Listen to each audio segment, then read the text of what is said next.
Andy McDaniel. I haven't written anything straight up comedy, but I like to inject comedy into virtually everything I write. Yeah, because he writes porn mostly. Yeah, and there's nothing funnier than porn. Exactly. And I think I take from that, like, Joss Whedon does a lot of comedy in his stuff, even when he gets very serious. And oddly enough, Stephen Sommers, does anybody, Mummy, Deep Rising, he had an interview once, and he was quoted, asked why he keeps putting Kevin J. O'Connor in his movies. And he said, you know, if you don't give the audience something to laugh at, they're going to find something to laugh at. And it's just easier to get them to laugh at Kevin J. O'Connor. And I took that to heart, so I've injected comedy into everything I've done since then. But I think you have to. Yeah. Most anything, and I'm just going to go off my movie experience, because that's what I Go like off on a right now. tangent, because That's what I do right now.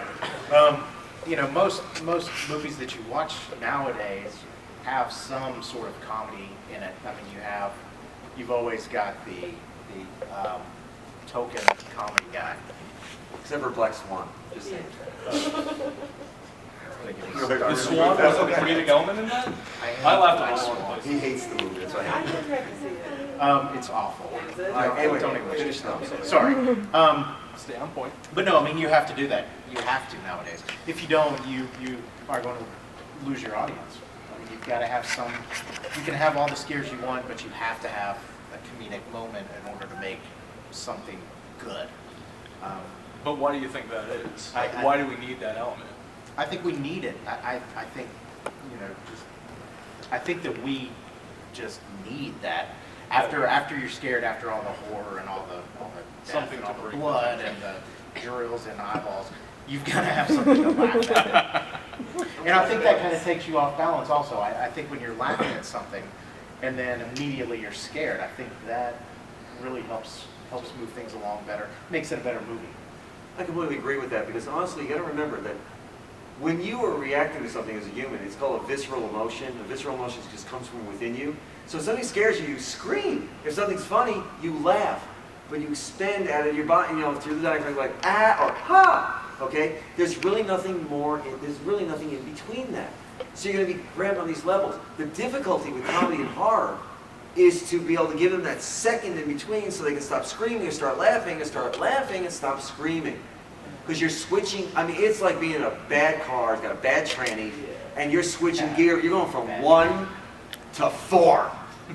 You forgot about 2 or 3, they don't exist, and maybe you wound up in reverse by mistake, because you always get the, you know, the side, like especially on some of the They journeys, break it's it off really of difficult. it. And that's where you want to watch it, because you've got to have that. Now, you as an audience, when you go to a horror movie and there's something funny, you guys, by show of hands, do you feel relieved? Thank God that happened. Yeah. Okay, when you're watching a comedy and something horrific happens, show of hands, does that really throw you? And can you come back to the comedy? In other words, if I take you that far out, scaring you in a comedy, is it easy to recover from that, or easy to recover from a scare?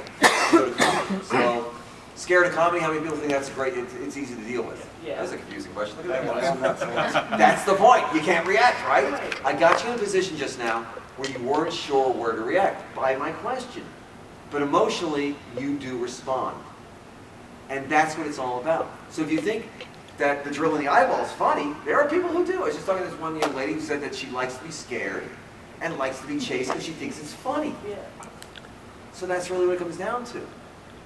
Is this the drill in the eye funny to you? Or is the threat of someone like the Stooges going, hey, knucklehead, I'm going to drill in your eye? That's the deal. You've got to find that line. Yeah. And that's, you know, that's, as a screenwriter, that's extremely hard to find. You know, with Ace the Zombie, it was my first screenplay I'd ever written. And I go back and watch it now, and I'm like, oh, God, I read it almost 4 years ago now. So when I go back now, having written so many other screenplays, I go back and I'm like, God, that's stupid. What was that for? You know, and then you kind of go into slapstick sometimes. It's a real fine line between comedy and slapstick, and I'm not a fan of the slapstick, other than Airplane. Now here's the thing with slapstick. Again, it's a horror element, believe it or not. How many Okay, again, we're going to go with this. This is for the ladies. How many of you like the Three Stooges? Okay, for the ladies. How many of the men like the Three Stooges? Okay, I just want one audience member just to stand up and tell me, why do you like the Stooges, guys?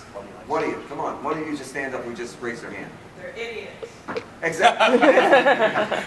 Okay, right? Because it means that an idiot is capable of anything, and you're sitting there in anticipation of something stupid happening. Then when it does, it's this wonderful sense of relief, right? That's the point. You've got to ride that razor line. Sorry, I don't know, is it okay to ask questions? Yes, by all means, yeah, I should have said that at the beginning. If anybody has any questions, just throw a hand up, Please help us out. and I will, We have a horror comedy in the Freak Show Film Festival. Awesome. Plug. What's the name of it? And shamelessly done. It's called Ellie Loves Frank. It actually played on Friday, so unplugged. But as we've worked on a lot of horror comedy together, and my main influences are Evil Dead movies, Abbott Costello Meet Frankenstein, Perfect. and Young Frankenstein. So I'm curious, what are each of your main horror comedy influences? Okay, I'm going to be really honest with you. You just named one of my favorites. Abbott and Costello Meet Frankenstein has to be the knockdown, drag out. And the great thing, it's not really Frankenstein's star of the movie. It's Costello dealing with Larry Talbot as the Wolfman. One of my favorite lines of the movie is like going, "You don't understand. Tonight when the moon is full, I'll turn into a wolf." And Costello's going, "Yeah, you, me, and about 5 million other guys, brother." And in that days, it was basically the wolf was basically who chased the women around. So he's looking at it from that angle. I'll tell you a personal story that's really funny. When I first came up with Bubba, he was a horror character. He was this stupid werewolf, he was a stupid dog catcher, hated kids, hated everything in life. He was just miserable. So I put him in a position where he got bitten by another werewolf, and the first thing he did was go out and destroy children. The thing is, he would just fill his truck full of kids, okay? Bound in Darkness, Infinity issue, if you can find it, it's going for $400 on eBay, something stupid these days. I don't know what's going on, because we're working on a movie right now. But I was really lucky. I was in San Diego Comic-Con, and I was attending a couple of panels, and this friend of mine who had worked in the Day of the Dead movies, and Dawn of the Dead and all that stuff, grabbed me one night on the way out the door, and he goes, "Hey, we're going to the film festival." I said, "What?" So next thing I know, this guy's like 90 feet tall, grabs my skinny ass and throws me in the back of a cab almost through the other door. So we go to this little theater in the Gaslamp District. I said, "What are we going to see?" He goes, "It's called Shaun of the Dead." I'm like, "Okay, what's it about?" He goes, "You'll see." So I'm sitting there, and I'm talking to my buddy, I'm like, "Oh, this is shit, but it's comedy, it's really the best one I've ever seen." I said, "These guys are freaking geniuses." So one guy next to me goes, "I like to think so, mate." I'm like going, "Oh, okay, great. Who the hell is this?" Turns out I'm sitting next to Edgar Frost and Simon Pegg. They were unknowns at this point, just coming in with this thing, right? So we watch the thing, they go down and do the Q&A, it's hilarious. Somebody somehow was playing Gypsy Kings in the background at the theater. So if you ever see them say, "I went to San Diego, so the Gypsy King edition, are you ever going to release that for Shaun of the Dead?" They'll know exactly what you're talking about. Go, "Is that the dumbass with the werewolf?" What happened was this, I was very, very fortunate. That evening, Universal put up for the money. 6 of us were taken out to dinner with them. So we got to sit for like 4 hours with a big bottle of Chivas, a lot of steaks, get destroyed, laugh our asses off, and discuss what it is that made it work. I'm going to tell you the story maybe Simon or maybe Edgar would tell you, but I'm going to tell you what they told me that night. Do you know how they came up with Shaun of the Dead? These guys were video game freaks. I mean, really hardcore PlayStation at the time too, I think it was. They're nuts for it. Their girlfriends busted their chops all the time, and friends would say, "If there was like an alien invasion or something, you guys would even make the next level, you wouldn't even give up the game." There was a skit TV show on BBC that they were doing some minor writing for, and they were kind of involved with, and they decided to do this as a skit. So they had the two of them playing a video game, and also a zombie attack, because they love zombie movies, and they come in there, they're fighting to get the controllers back, so they can finish the damn level, and they're beating up the zombies. They don't give a crap, they're zombies. They're beating the hell out of them because they want to finish the damn game. And so that's why you saw the video game elements in the movie and so on and so forth. They were just taking day to day what I love in life, and what if it was interrupted? And in a bizarre way that I didn't even take it seriously. Like they're in the backyard, it's like, "Oh, who's a pretty girl? Who's a pretty girl?" And, the girl's coming towards them and start throwing records at them. Go, "Oh, it's Bowie. Who cares?" That's the point. We take a normal situation, and then we either act comedically towards it, if it's a horror situation, or sometimes it's a horror situation, and we'll flip it around a little. Visceral emotions I was talking about, where one just gets you a gut reaction. So that's pretty much what it came down to. It depends on what you personally think is important to you, and then what's funny about that, or scares the hell out of you. I'm a fan of dark comedies. I love dark comedies. I mean, the dry humor is to me absolutely great. Like that, the Get Shorty. Oh, I love that movie. That I could watch endlessly. And it's the dry, any kind of dry comedy. Family Guy, I absolutely love for their just stupid, quirky references. Which to me is probably why I liked Cabin in the Woods so much. I love Cabin in the Woods for that very reason. You don't know. I mean, it's funny. It's extremely funny. And it's great. And it's so weird. It's just every day. great. It's such a great movie. So that's what any kind of dry comedic movie, I'll watch that and write. Try to write based on that. You like Gross Point Blank? God, yes, I do. Sorry. 2 nights ago we were talking about that out on the pool and something funny came to my mind, but yes, I do like that. Short answer, yes. Yes, sorry. And personally, yeah, I'll go with Shaun of the Dead as far as like the type of humor that I've got. I don't have nearly as interesting a story about it though. But Just drunk in San Diego, dude. Just yeah. But just to the point of it's situational comedy. It's like they're faced with this horrendous zombie invasion type of scenario, and just based on who they are as people, they react to it. It's normal to them. They're not trying to be funny. They're just trying to survive. But us watching them and how they react to the zombies and how they get to survive is just done in such a humorous way that we can't help but laugh. And beyond that, just the layers of detail in that you can tell that whoever's made this is a huge zombie fan, because they just littered it with small, tiny references that only the true diehard fans are going to pick up on. And it makes it that much more funny because it's like we're all in on this joke together. And it's amazing. Well, you got to watch when you do that too, though. Yeah, there is a flip side to that coin. Yeah, I mean, I've seen some or read somewhere. It's like the whole movie is an inside joke, and Yeah. I just didn't get it. Yeah, the problem is with this, let's go with This Is the End. Okay. The James Franco Yeah. and Seth Rogen and all that. That's There was what I so mean. much, now I've hung around with some of these people, so I got some of it, but I'm having to sit there, when you have to sit there explain in the theater to each other, like, and you hear the murmuring, it's like, oh, that was referring to this, that was referring to that. You're making a movie for yourself, but you're not making a movie for you guys. And to continue just quickly on my story, they talked to me about Bubba. I had Simon, we were talking about doing the Redneck World, which just released the book. They told me the one thing that was very important, and I've kept it through the whole time I've done the comic and everything else with it, is that remember, Bubba's in a very unserious situation, so he has to react to things the way he would as Bubba, but just keep his human side inside the werewolf. So if you create a zombie character that remembers being human at one time, they have to react to human things that would kind of make them stop going, I used to love puppies. So then you get a zombie who stops and looks in a window of a pet store. He's watching the puppies. He's not really hungry anymore. He just remembers having a puppy. Right. Then the guy comes up behind him, takes a shotgun and goes, good, he's distracted. Boom! Right. Then the other guy goes, let's get a whole basket of puppies and run around see how many of them stop and look at puppies and kittens. And start hitting them in the back of the head when they're fascinated with the whole damn thing. That's great. And again, we had a horror element, a comedy element, but a natural element that we all understand because we all like puppies and kittens for the most part. They're delicious. There's our common ground, and that's what you need to establish, is that common ground. Are you cleared to spoil the plot for Shaun of the Dead 2, though? That's what I'm wondering. I haven't talked to them since that time, to be honest with you. And they're probably smart because I It's never not that contacted them, they never inside. contacted me. Edge and inside. Just one of Well, those, I like, feel you like know, that was the those plot for Shaun of the dramatic Dead moments too. in life, okay? That's all good though. It counts. I just happened to be in the right place at the wrong time, and I got a lot of good advice on how to run my werewolf. That's awesome. Yeah. So you guys, Questions? yeah, Moderation. any questions for us? I mean, because we've been Yes, doing this yes, back and yes. forth. Have any of you guys seen Your Next? And I was wondering what your thoughts are. Because I was actually pleasantly surprised with that in terms of the undercurrent of humor that was there. I did. Yeah, I'm with you on that. I was really surprised by it. It was just like, I'm not expecting this, but I'm really happy they did it.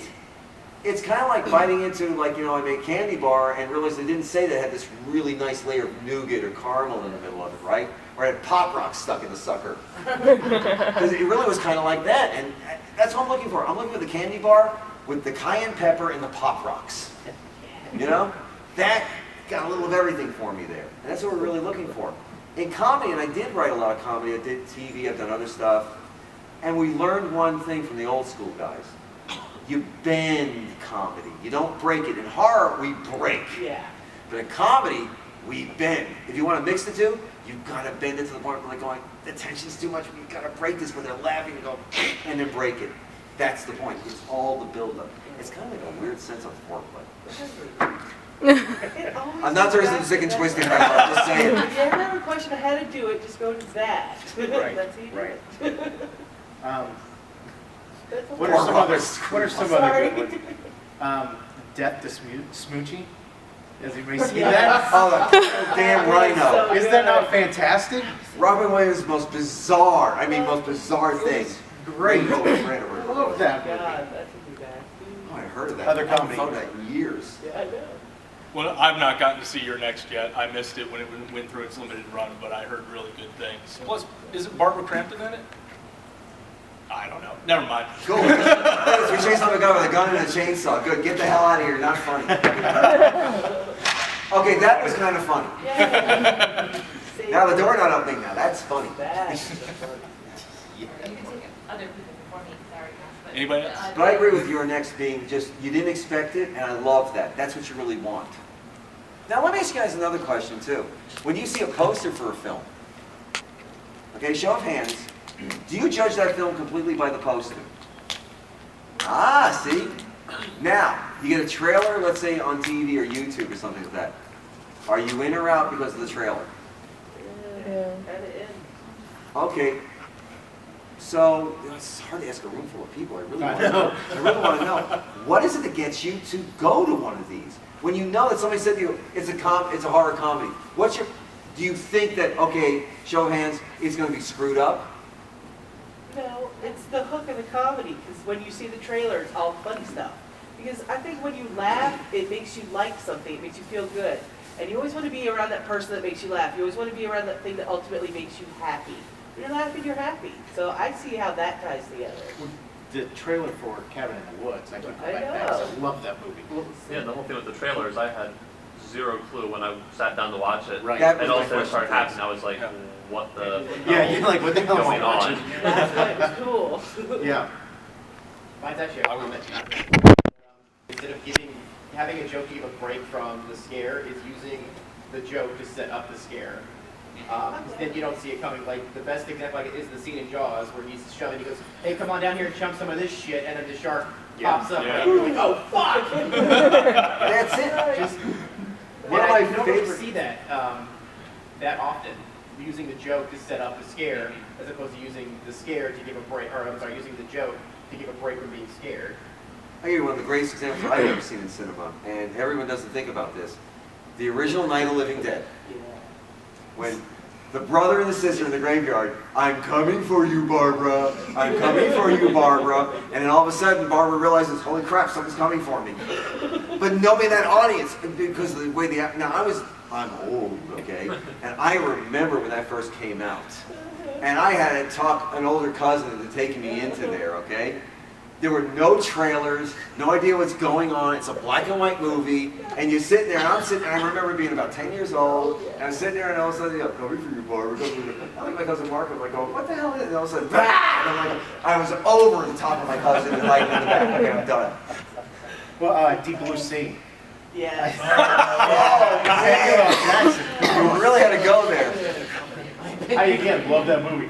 We were on the So Bad It's Awesome panel last night, so I love really bad movies. But it's the unexpected. It's the Final Destinations where the girl's yelling and screaming and takes a step back into traffic and it's just Done. nailed by a bus. You know,